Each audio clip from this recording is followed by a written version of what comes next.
Real Madrid Mourinho के under अपना पहला गेम खेल चुकी है और प्रॉब्लम्स है लॉन्डो। जैसे वो लेफ्ट विंग पे जो इम्पोस्टर खेल रहा है, लेकिन एक पॉजिटिव भी है जिससे मुझे लगता है कि भाई इस बार रियाल मैड्रिड इस सीजन में कुछ डिफरेंट कर सकती है। 2023 में क्लब के मेन स्ट्राइकर जो थे करीम बेंजेमा, जो बैलन डोर विनर थे, वो क्लब को छोड़ के चले जाते हैं। वो क्लब के 40% से ज्यादा गोल्स में इन्वॉल्व थे पोस्ट 2018 जब क्रिस्टियानो छोड़ के गए थे। तो वो फोकल पॉइंट थे अटैक के, और ऐसे प्लेयर का जाना left a hole in Real Madrid's attack. Real Madrid को एक प्योर स्ट्राइकर की नीड थी जो बेंजिमा की जगह ले पाए, नॉट नेसेसरीली बेंजिमा की क्वालिटी के साथ, लेकिन एक्सपीरियंस जरूर हो, जो पोचर रोल में खेले, प्रेजेंस इन द बॉक्स रहे उसकी कॉन्टिन्यूसली, ताकि वो टारगेट मैन बन पाए टीम का, और थोड़ी बहुत विनीशियस को भी गाली दे जब वो ठीक से ना खेले, जैसे बेंजिमा किया करते थे। रियल मैड्रिड ने उनके रिप्लेसमेंट के लिए जोजेलो को चुना, जो कि एक 33 ईयर ओल्ड वेटरन थे भाई, स्पेन में ही खेलते थे, स्पेनियोल में, और वो लास्ट सीजन 17 गोल मार के आए थे।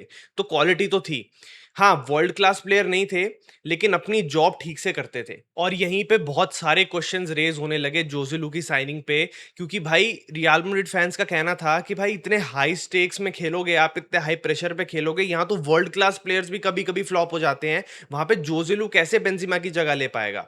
और इस बात को आग दी एक और चीज ने, कि हैरी केन जो एक वर्ल्ड क्लास स्ट्राइकर थे, टॉटनहम से आ रहे थे, and arguably he is the closest player to Benzema.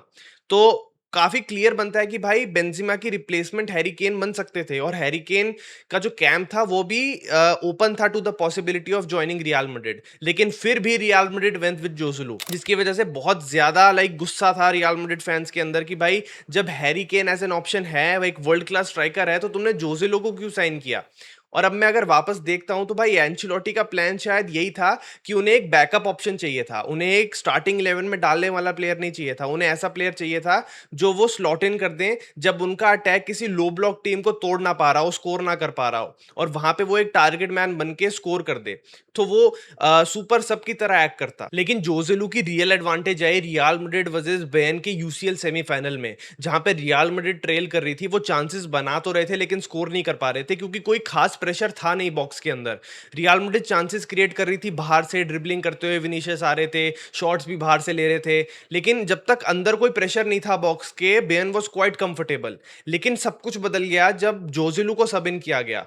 वो एक कांस्टेंट थ्रेट बने रहे, प्रेशर बनाते रहे बॉक्स के अंदर बेन के ऊपर, और वहीं पे रियल मैड्रिड का इक्वलाइजर आया जब नॉयर से वो गलती हुई, और दूसरा गोल भी जो क्रॉस था बॉक्स के अंदर, वो भी जोजेलू ने फिनिश किया बीइंग द टारगेट मैन। और इसलिए किसी प्योर स्ट्राइकर का होना किसी भी टीम में इतना ज्यादा इंपॉर्टेंट है जो फोकल पॉइंट बन पाए अटैक का, स्पेशली तब जब डायरेक्ट अटैक्स काम ना कर रहे हो और तुम्हें क्रॉसेस डालने पड़े बॉक्स में। उसके लिए तुम्हें एक टारगेट मैन चाहिए, जो रियल मैड्रिड की काफी सीजन से प्रॉब्लम चल रही है कि भाई टारगेट मैन होता ही नहीं था बॉक्स के अंदर। विंगर्स या तो फ्लैंक पे होते थे, मिडफील्डर्स बॉक्स के बाहर होते थे।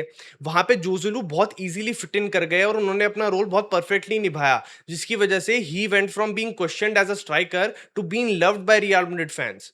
लेकिन सैडली एक ही सीजन रुके वो, और एक साल के बाद चले गए, और Real Madrid like Kylian Mbappe को, जो मेरी ओपिनियन में तो वर्ल्ड के बेस्ट गोल स्कोरर हैं इस टाइम पे, लेकिन क्या वो एक स्ट्राइकर का रोल ठीक से निभा पाए। एम्बापे की क्वालिटी में तो कोई शक नहीं है, he is excellent and he is a lethal goal scorer, लेकिन भाई he too lacks the instincts of a pure striker. ऐसे बहुत सारे इंस्टेंसेस हुए हैं रियल मैड्रिड की गेम्स में जब किलियन एम्बापे को बॉक्स में होना चाहिए, वहीं पे वो या तो फॉल बैक कर रहे हैं, या तो वो विंग्स पे खेल रहे हैं, वो ड्रिबलिंग करने की कोशिश कर रहे हैं, चांसेस क्रिएट करने की कोशिश कर रहे हैं, जहां पे उन्हें खुद चांसेस बरी करने वाला बनना है, जिसकी वजह से इतने अच्छे मिडफील्डर्स और इतने अच्छे विंगर्स होने के बावजूद भी एक प्रेजेंस थी ही नहीं बॉक्स में, और रियल मैड्रिड का attack was much less effective. And I think Madrid realised कि भाई उन्हें एक स्ट्राइकर चाहिए टीम में अगर उन्हें टाइटल्स जीतने हैं तो, and they did sine one, Carlos SP. लेकिन क्या एसपी वो प्रॉब्लम सॉल्व कर सकते हैं जो मैड्रिड के अटैकर्स करंटली फेस करते हैं? आई थिंक यस, क्योंकि भाई कार्लोस एसपी एक तो प्योर नंबर 9 है, वो लंबे हैं, तो वो मैड्रिड को वो देते हैं जो जोजिलू के टाइम से मैड्रिड में मिसिंग था, एक constant box presence, including a good aerial presence.